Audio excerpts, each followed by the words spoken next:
My brother betrayed me with my fiancée right before I proposed. Now, 26 years later, my daughter wants to reconciliation. And it all started one May afternoon, 26 years ago. I still remember the smell of gasoline and metal that permeated my clothes when I left the mechanic shop that Thursday. My hands were rough and cracked from working so much. But in my pocket, I carried something that made me smile. The last paycheck I needed to complete the money for the ring. Yes, the ring with which I would propose to Karina the following month. For those who do not know me, I am Louis. I am now 46 years old, but back then I was just a 20-year-old kid who thought he had it all figured out. I worked double shifts as a mechanic, lived with my parents and my older brother, Raul, and was madly in love with my high school sweetheart. Raul and I were inseparable despite our differences. He was always the brains of the family. I was better with my hands fixing things. When I told him about my engagement plans, he patted me on the back and said, "You are going to make that girl happy, brother."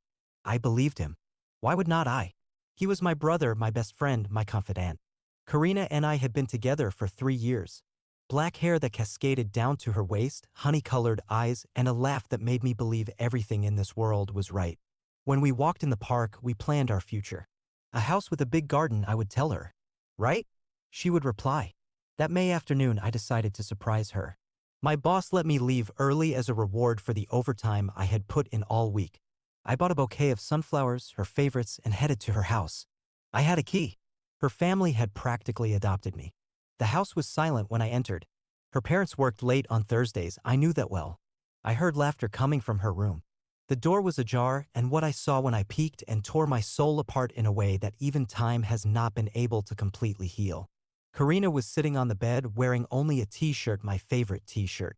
The one I had given her for our anniversary, and next to her, shirtless with his hand on her thigh, was Raul. My brother. The bouquet of sunflowers fell to the floor. The noise alerted the lovers, who jumped when they saw me. "Louis, it is not what you think," Karina yelled, covering herself with a sheet as if that could erase what I had just seen. Raul stood up immediately. "Brother, can we explain? It was not what you think." That phrase, "it was not what you think." As if my eyes were deceiving me. As if there was another explanation for finding my brother half-naked with my girlfriend in her room. "How long?" I managed to ask, my throat dry and my fists clenched until my knuckles turned white. They looked at each other before answering. That simple exchange of glances was like a second stab wound. 3 months, Raul finally confessed without daring to look me in the eye. "But we did not want to hurt you, it just happened. It just happened like a car accident, like an unexpected rain shower." What followed was an explosion of rage that I did not even recognize myself. I yelled until I was hoarse. I threw things against the wall.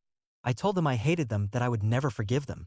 "I was saving to buy you a ring," I yelled at her. "And you knew," I yelled at him, reminding him of all the times he had listened to me talk about my plans. How much I loved Karina, our future together. I left there shaking with rage and pain. I drove aimlessly until I had to stop because the tears would not let me see. I called my mother that night to tell her what had happened. "Son, brothers always fight," was her reply, as disappointing as it was surprising. "I am sure it is not as bad as it seems." But it was bad. It was a betrayal that broke me in two. The following weeks were chaos. I moved out of the room I shared with Raul at my parents' house. I rented a small apartment near the shop. I changed my phone number. My family tried to mediate. My father, a man of few words, just said, "Time heals all." My aunts continued to invite Raul to family gatherings as if nothing had happened. I stopped attending. I set a clear condition: where he was, I would not be. 2 months later, I found out from my cousin Laura that Karina was pregnant with Raul, obviously. 6 months later, they got married. I was not invited to the wedding, of course, although my family did attend. My mother told me it was the right thing to do to support my brother at such an important time. I did not speak to her for 3 weeks after that. Life went on. I met Mariana in a dance class that a friend dragged me to clear my head. She was a pediatrician with a warm smile and a strong personality that was not intimidated by my walls. She was nothing like Karina, and perhaps that is why I fell in love with her. We got married a year later. 9 months later, Daniela was born, my only daughter and the light of my life. Despite the happiness I found, the wound never fully healed. I never spoke to Raul or Karina again. On the few occasions we coincided a funeral, a cousin's wedding, I stayed at the other end of the room. My family learned to accept that this was my red line. I could maintain a relationship with them if they wanted, but I would never be a part of the same thing. Mariana tried to convince me several times to forgive, for my own peace, she would say. But there are betrayals that mark you so deeply that forgiveness seems impossible. Not even when Mariana and I divorced.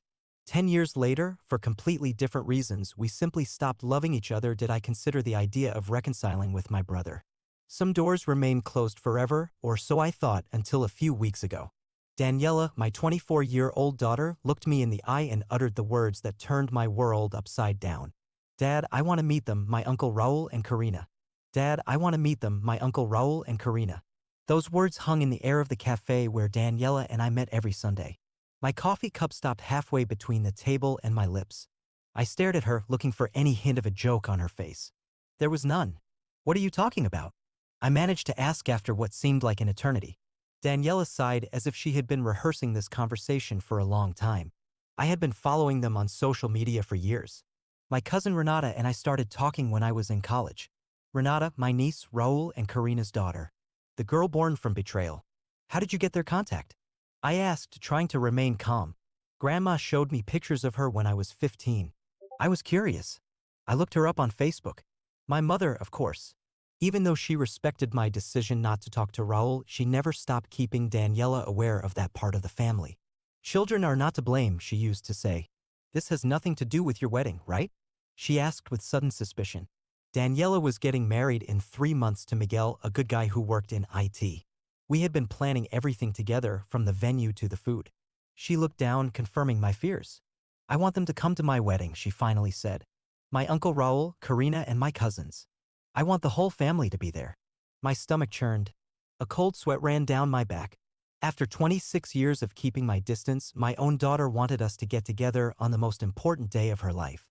You cannot ask me that, I replied, trying to keep my voice down despite the whirlwind of emotions. Do you know what they did to me?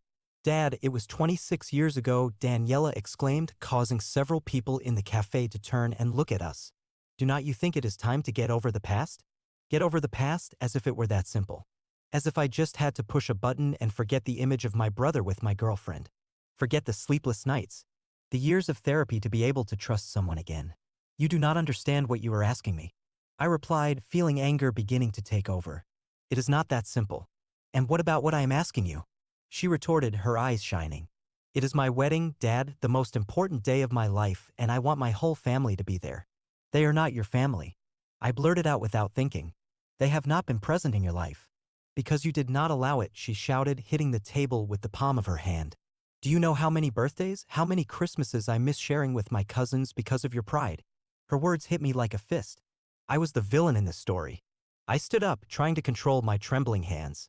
If you want to invite them, do it, I said coldly. But do not expect me to be there. If they go, my daughter's face transformed. From frustration, it went to astonishment and then to disbelief. Are you telling me you would not attend my wedding because of a fight you had when you were 20? She asked, her voice trembling. It was not a fight, Daniela. I was betrayed by the two people I trusted most in the world. And what about trusting me? She replied. What about what I want? We looked at each other in silence for several seconds. I could see in her eyes a determination I knew well. She had inherited it from me. I do not just want them to come. She continued, calmer but just as firm. I want Renata to be one of my bridesmaids. That was the last straw. It was one thing to tolerate their presence for a day, but having the daughter of betrayal actively participate in the wedding was too much. If that is what you want, you will have to do it without my support, I declared. I will not pay for a wedding that celebrates what destroyed me. Daniela turned pale. We had agreed that I would cover most of the wedding expenses, a significant effort for me, considering I am not rich. I was still a mechanic, although now I had my own small shop. Are you blackmailing me? She asked incredulously. I am not blackmailing you. I am setting my boundaries, I replied. It is your choice. She stood up abruptly, grabbed her purse, and looked at me with a mixture of disappointment and anger that I had never seen in her before. Fine. If that is what you want, I will do it without you. I do not need you. I watched her walk away, holding back the urge to run after her. Was I doing the right thing? Or was I letting the past take away my future as well? The following days were hell. Daniela did not answer my calls. My ex-wife, Mariana, called me furious. How could you do this to your daughter? She scolded me. Do you know how much she has cried? Do you realize you are forcing her to choose? She is the one forcing me. I replied defensively. For God's sake, Luis, it has been over 2 decades. Do not you think it is time to grow up? That was just the beginning. As if word had spread, messages and calls started coming from all sides. My mother, my cousins, even my father, who rarely got involved in family conflicts, called me to tell me I was being ridiculous. A man must be able to forgive, he said in his deep voice, especially when it comes to his daughter's happiness. The only support I found was in Clara, my current partner. We had been together for 3 years, living in separate houses because we both valued our space. She was a literature teacher, sensitive but practical. Everyone tells you what you should feel, she said one night while we were having dinner at my place, but no one can dictate your emotions. Only you know how deep that pain was. Her words comforted me, but I still felt like I was losing my daughter. After 2 weeks without communication, I decided to call Miguel, her fiancé. He had always been respectful to me, and I thought he could help mediate.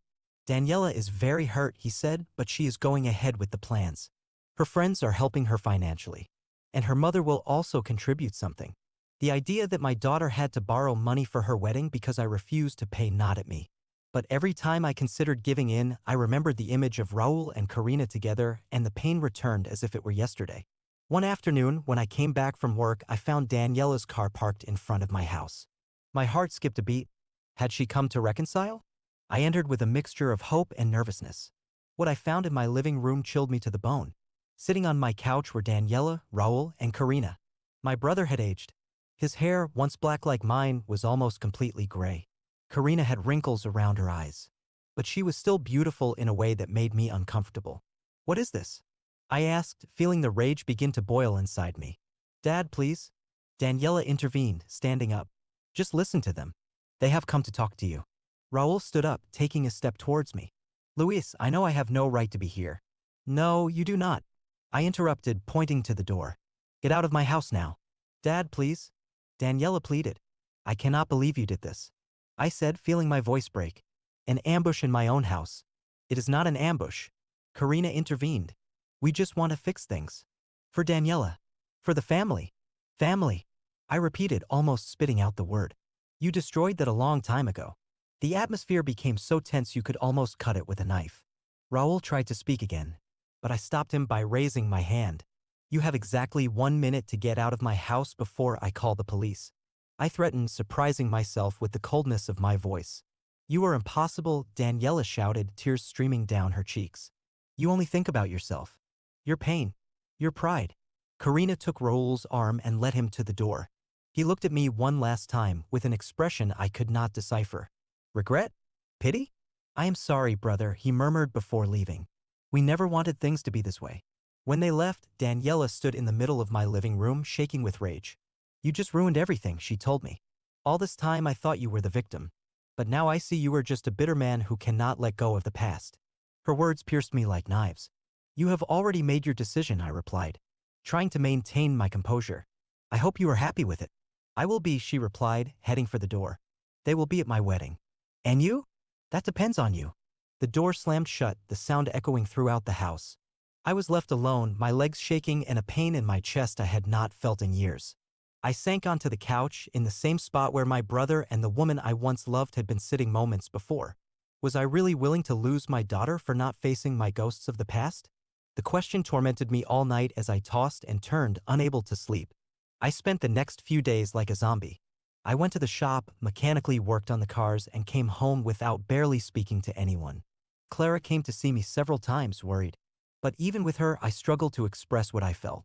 How could I explain that I was trapped between the pain of the past and the fear of losing my daughter? Have you considered that maybe Daniela needs this? Clara asked me one night as we watched some program on TV without interest. Not to hurt you, but to feel whole. Her words made me think. I had built my life around an absence, a clean break with that part of my family. But Daniela had grown up with a hole, with questions, with hidden photographs that my mother would show her secretly. Maybe for her, this reunion meant something completely different. I am going to give in, I told Clara. For Daniela, I cannot lose her over this. That same night, I mentally prepared myself to call her. I rehearsed what I would say, how I would explain that. Even though I did not like it, I would respect her wish to invite Raul and his family. I even convinced myself that I could bear to see Renata as a bridesmaid.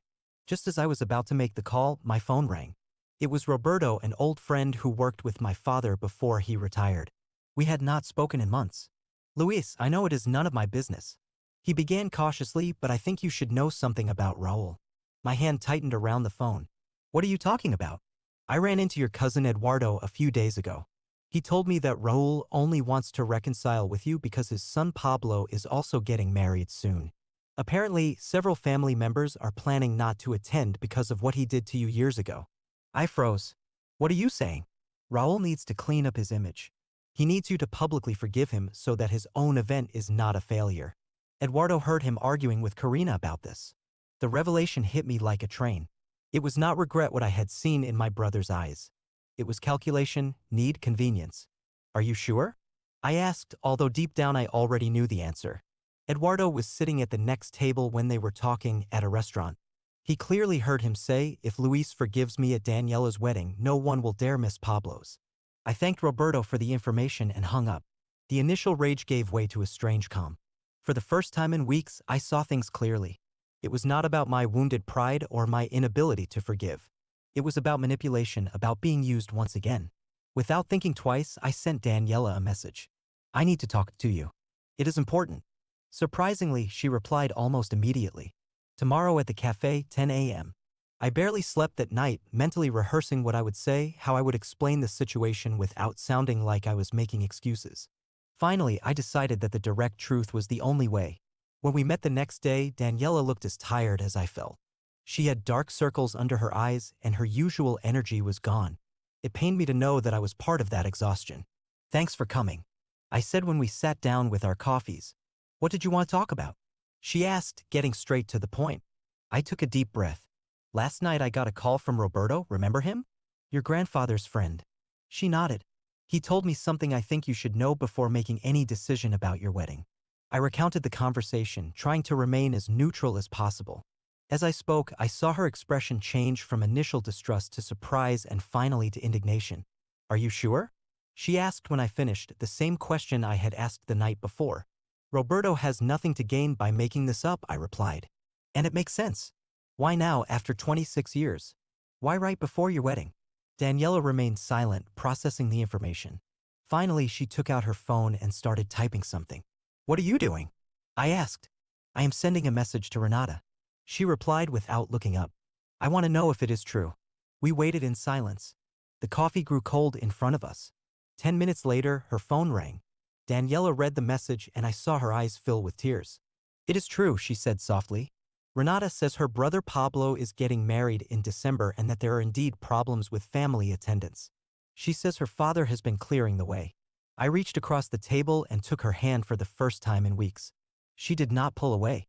I am sorry, honey, I said sincerely. I know how much you wanted us all to be together. He used me. She murmured, wiping away a tear. He made me believe that he really wanted to meet me, that he cared about our relationship. Maybe he does care. I tried to comfort her, surprising myself by defending Raul. But his reasons for reconciling with me were different. Daniela squeezed my hand and looked me straight in the eye. Dad, I am sorry. You were right to be suspicious. I put you in a horrible situation. The relief I felt was indescribable. But I was also overcome with sadness at seeing my daughter so disappointed. It is okay, honey. You are young. You see the best in people. That is something I admire about you. I have made a decision, she said, sitting up straighter. I do not want them at my wedding. Not him. Not Karina. Not their children. Are you sure? I do not want you to make hasty decisions out of anger. I am sure. My wedding is to celebrate love, not to serve as a stage to clean up someone's image. That same afternoon, Daniela posted a message on her Instagram account. She did not directly mention Raul or the details of what had happened, but she made it clear that she had discovered the truth behind an attempt at family manipulation and that she had decided to surround herself only with genuine people on her special day. The message went viral among family and close friends. The comments were not long in coming. My mother called, confused but supportive of Daniela's decision once she knew the details. Several cousins who had pressured me to grow up now sent me apologetic messages. The most surprising was the call from my father. I always knew something did not add up, he said with his usual brevity. Raul was never a man of sincere regrets. The following days brought an unexpected peace. Daniela and I resumed planning the wedding. I assured her that I would cover all the expenses as we had originally planned. It was as if a huge weight had been lifted from our shoulders. Raul tried to contact me one more time. He sent me a long message explaining that it had all been a misunderstanding, that his intentions were pure. I did not reply. There was no need for more words between us. The day of Daniela's wedding dawned sunny and warm as if the weather itself was celebrating our reconciliation. As we waited in the vestibule of the church, my daughter, radiant in her white dress, took my hands. "Thank you for being here, Dad," she said, "for not giving up on me even when I almost gave up on you." Tears threatened to ruin my suit. "You were the best thing I have ever done in my life," I replied. Nothing and no one could keep me away from this moment.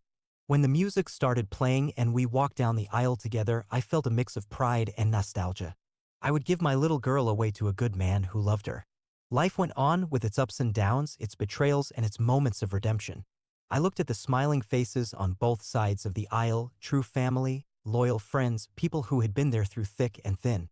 The absence of Raul and Karina did not feel like a void, but like confirmation that sometimes keeping your distance is the right decision. The ceremony was beautiful. The party even more so. There were tears, laughter, dancing, and delicious food. At one point during the evening, when Daniela was dancing with her new husband, Clara came up to me. "What are you thinking about?" she asked, intertwining her fingers with mine. "That some wounds never fully heal," I replied honestly. "But you learn to live with them, and sometimes they take you to better places." Weeks later, we learned that Pablo's wedding, Raul's son, had been a disaster. Many family members decided not to attend, not because of the old story with me, but because of the new manipulation that had been uncovered. Raul had dug his own social grave. I did not feel joy at his misfortune, nor did I feel sorry for him. Just a strange sense of poetic justice that the universe was putting things in their place without my intervention. Daniela and I started a new tradition, Sunday coffee, just the two of us, talking about everything and nothing. During one of those meetings, she asked me, "Do you think you will ever be able to forgive them, Dad?" I thought before answering, I think there is a difference between forgiving and reconciling. Maybe I have already forgiven them in the sense that it does not hurt me like it used to. But reconciling, that requires genuine repentance from both parties, and I do not think that is possible. She nodded understandingly. "You know, for a long time I thought I had a hole in my life because I did not know that part of the family. Now I realize that I was whole. I always have been." Her words were the best gift I could receive. The certainty that, despite my mistakes and my wounds, I had raised a strong woman capable of distinguishing between true love and appearances. Life goes on. Old wounds turn into scars that barely hurt when you touch them. And sometimes, very occasionally, even the worst betrayals can lead you to find your true way home. If something I have learned in these 26 years is that not all wounds are meant to heal completely, and that is okay. For a long time, I believed that forgiving meant forgetting, going back to trusting, as if the betrayal had never happened. Now I understand that true forgiveness is freeing yourself from the weight of resentment without forcing yourself to keep those people in your life. My family is not perfect. Whose is? But it is made up of those who have shown loyalty and genuine love. My daughter, Daniela, taught me that even in our deepest disagreements, true love finds its way back. And about Raul and Karina. Well, life has a funny way of balancing things out. I did not have to seek revenge. Their own actions took them exactly where they deserved to be. I guess that is the justice we all hope to see someday, even if sometimes it takes 26 years to arrive. In the end, I learned that dignity and self-respect are priceless. Some people do not deserve a place at your table no matter how much blood they share with you. And that is perhaps the most valuable lesson I could pass on to my daughter.